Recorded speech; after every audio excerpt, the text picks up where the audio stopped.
niendelee kumpa hongera na pongezi kwa kuwaunga mkono kuendelea na programu hii, na tutamuomba aendelee pia kuwaunga mkono katika madarasa mengine na programu zingine.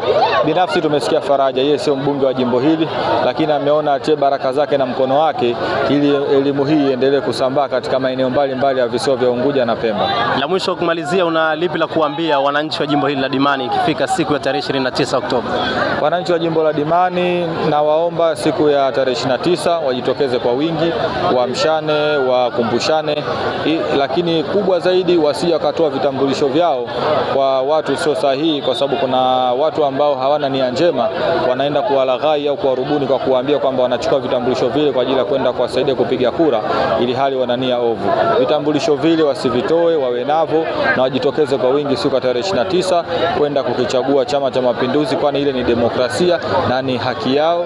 Lakini twende kwa amani, twende tukapige kura, turudi majumbani mwetu kusubiria matokeo ambayo yatatangazwa na mamlaka husika za uchaguzi.